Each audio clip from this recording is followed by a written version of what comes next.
No wonder they The Rules Committee will come to order. We are here for an original jurisdiction markup, H.R. 3575, the legally binding Budget Act of 2011. And the chair recognizes the gentleman from Dallas, Mr. Sessions.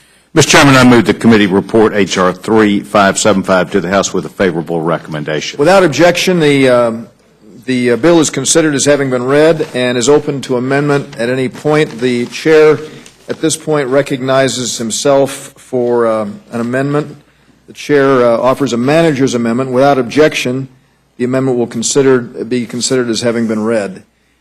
This amendment makes three changes to the bill. First, it conforms the timetable for consideration of the budget to reflect that it will be a joint resolution rather than a concurrent resolution, while eliminating the separate timetable for the first year of a president's term, something that is better considered in the context of biennial budgeting. And let me just say that I think that people understand the notion here behind this measure is to get the president more involved in the process itself. Second, the amendment clarifies language relating to enforcing a budget passed by both houses of Congress but vetoed by the president. Most notably, it ensures that our budget rules will function in the event that the president attempts to pocket veto the budget. And finally, because of the controversy that exists around the issue of increasing the debt ceiling, this amendment, the manager's amendment that I'm offering, removes a provision that was in the bill that would allow the joint resolution on the budget to carry with it automatically a change in the debt limit. So these are simple and straightforward changes that improve the bill, and I urge their support. Is there any further discussion on the amendment? If not, Mr. McGovern. I have an amendment to your amendment. Is this the an amendment to my amendment. Okay, I guess so. Is that, yes, absolutely, of course. Yeah. Look forward to it. Yeah, Mr. Chair. Without objection, the amendment of the gentleman from Worcester is considered as having been read. And passed? Well, we're not going to go that far yet. Let's see what the amendment is. We might Right. We might get to that point. Yeah, the bill contains deem and pass language that would automatically put the joint budget resolution into force even if the president vetoes it. My amendment would remove that provision from H.R. 3575, ensuring that we protect the process laid out in the Constitution, which says that Congress must override a veto before a piece of legislation goes into effect. Now, if proponents are serious about encouraging the president's early participation in the budget process, then this amendment would only further their goals by removing the fallback option that allows Congress to say, we want to compromise with you, but if you don't agree with us completely, we're going to do it our way anyway. If this amendment passes, a joint budget resolution would simply follow the path laid out by our Constitution in the case of a veto. And if this doesn't pass, I'm not quite sure what the whole point of this bill is. Because why ask the president?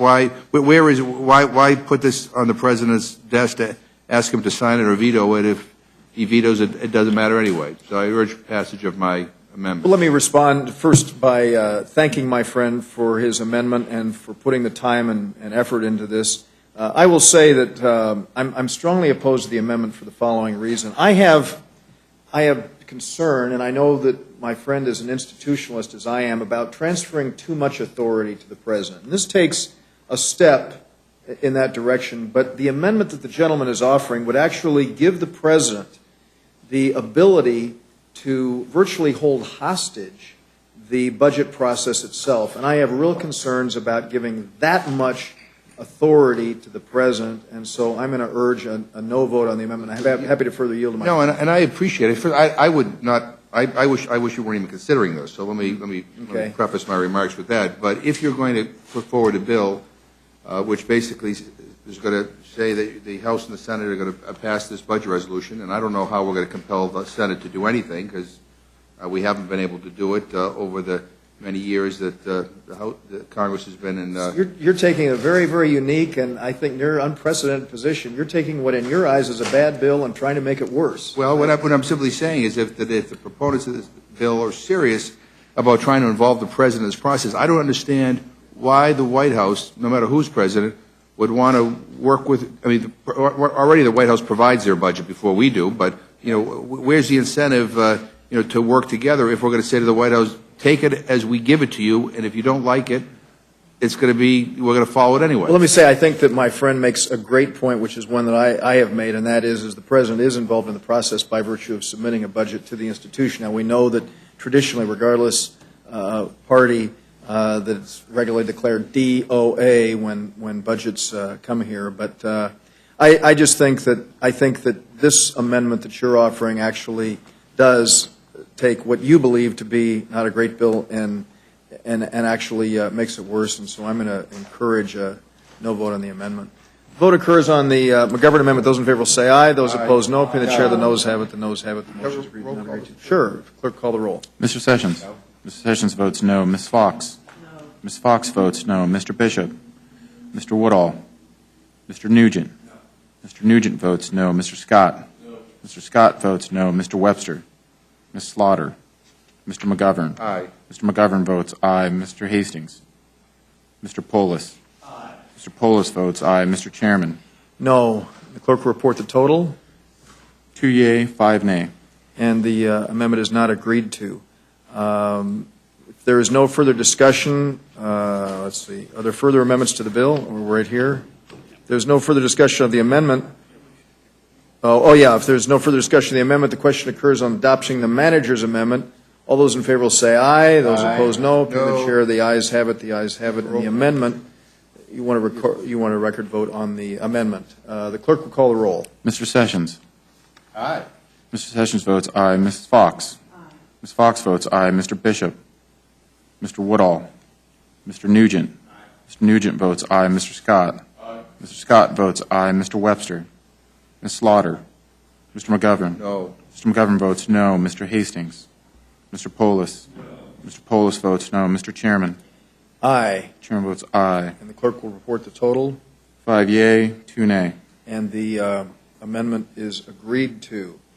So where are we here? So if there are no further amendments to the bill, the question occurs on the motion of the gentleman from Texas to report the bill as amendment. All those in favor will say aye. Those opposed, no. No. The ayes have it. The ayes have it. The motion is agreed to. Clerk, call the roll. Mr. Sessions. Aye. Mr. Sessions votes aye. Ms. Fox. Aye. Ms. Fox votes aye. Mr. Bishop. Mr. Woodall. Mr. Nugent. Mr. Nugent votes aye. Mr. Scott. Aye. Mr. Scott votes aye. Mr. Webster. Ms. Slaughter. Mr. McGovern. No. Mr. McGovern votes no. Mr. Hastings. Mr. Polis. No. Mr. Polis votes no. Mr. Chairman. Aye. Chairman votes aye. The clerk will report the total. 5 yea, 2 nay. And the motion is agreed to, and the amendment, the motion is agreed to now. And I'm going to preempt your request here, which Hugh wrote out in great big letters. It said, minority may request views. That is your right when you put it here. Thank And you. so I just want to say it's more than your right. We encourage the minority to submit views on this issue. But that wasn't the question I was going to ask. Oh, I knew. No. It was the question you were going to ask because I knew it. Let me just say, without objection, the staff is authorized. I'm going to recognize you. Without objection, the staff is authorized to make technical and conforming changes to all matters ordered reported by the committee today, and the chair is authorized to make such motions as may be necessary to go to conference with the Senate on H.R. 3575 or other similar measures. I'm happy to recognize my very, very dear friend from Worcester. Thank you. My question was, when might we see this coming to the House floor, You know, I'm sorry. if ever? Yeah. The Budget Committee still has to mark their measure up, and I just don't think that we have miles of time set for it, so Thank you. we'll look forward to it. We want to recognize Mr. Bishop's presence. Thank you very much for coming. Without objection, the committee stands adjourned.